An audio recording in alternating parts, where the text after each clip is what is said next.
Zdravo, ja sam Aleksandra i danas ćemo da pravimo ove fine kiflice.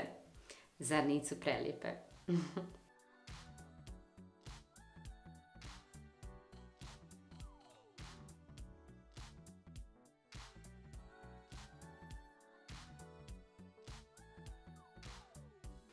U jednoj zdjelici pripremite 800 g mekog pšeničnog brašna, dodajte oko 10 g soli i promiješajte.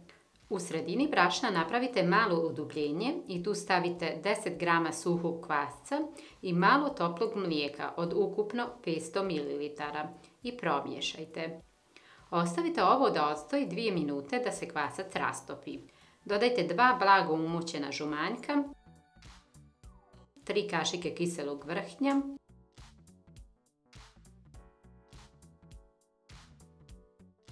jednu kašiku šećera i ostatak mlijeka. Prvo izmiješajte sve sastojke kašikom i onda nastavite da mijesite rukom.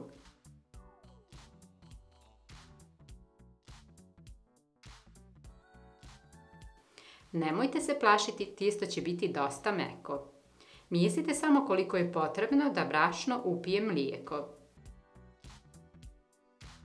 Pred kraj stavite u zdjelicu samo oko 2 kašike brašna da biste formirali lopticu, poklopite i ostavite na sobnoj temperaturi oko 15 minuta.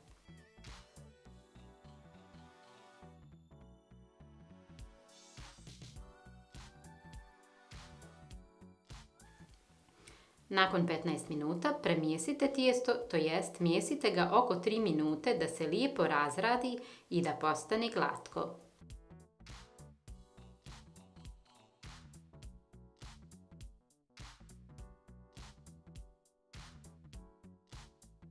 Poklopite tijesto i ostavite na sobnoj temperaturi oko 45 minuta da naduđe. Nakon što je tijesto nadošlo, premijesite ga i podijelite na 8 jednakih dijelova.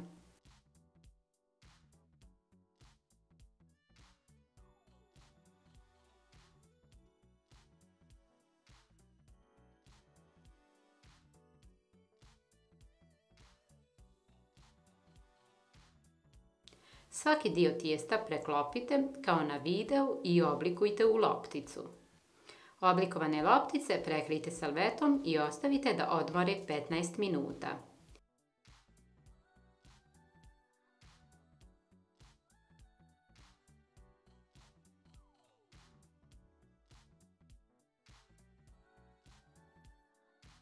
Nakon 15 minuta razvucite prvu lopticu tijesta koliko je moguće i premažite tijesto maslacem. Maslac treba da vam bude blago otopljen, to jest ne smije da bude tečan, već tek toliko mek da se može razmazati preko tijesta. Razvucite i drugi dio tijesta te ga stavite preko prvog dijela koga ste premazali maslacem.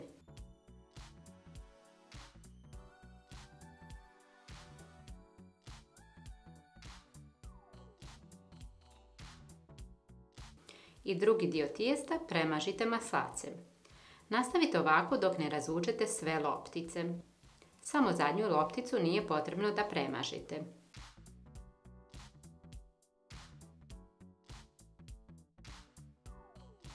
Na kraju lagano pritisnite tijesto i prebacite ga na tanjir ili tacnu te ostavite u frižider na 15 minuta da se samo malo ohladi. Kada je tijesto ohlađeno, pospite radnu površinu brašnom i počnite da oklagijom razvlačite tijesto.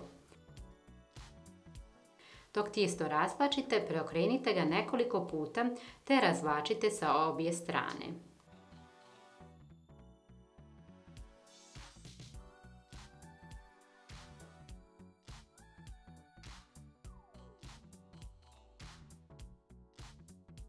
Kada ste tijesto razvukli, isjecite ga na 32 jednaka dijela.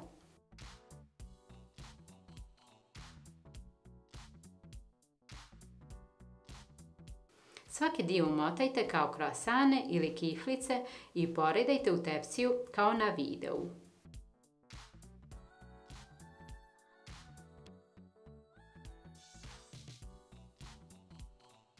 Kiflice ostavite da naduđu na sobnoj temperaturi oko 40 minuta u zavisnosti od toplote u kuhinji. Pred pečenje premažite kiflice jednim umućenim žumanjkom u koga ste dodali kašiku vode. Ako ne volite premac sa žumanjkom, možete ih premazati rastopljenim maslacem. Kiflice pecite u zagrijanoj pećnici na 180 stepeni oko 30 minuta. Kada su kiflice pečene, premažite ih maslacem i pokrijte salvetom da se malo ohladi.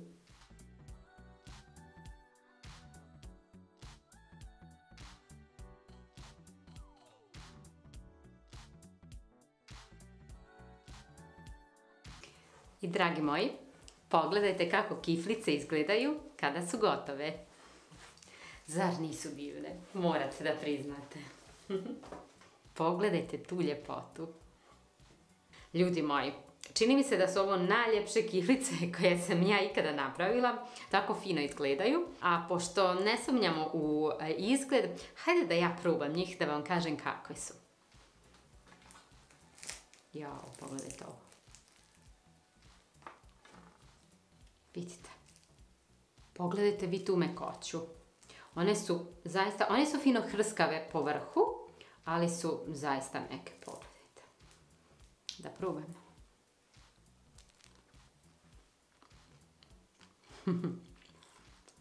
Da li treba da išta kažem?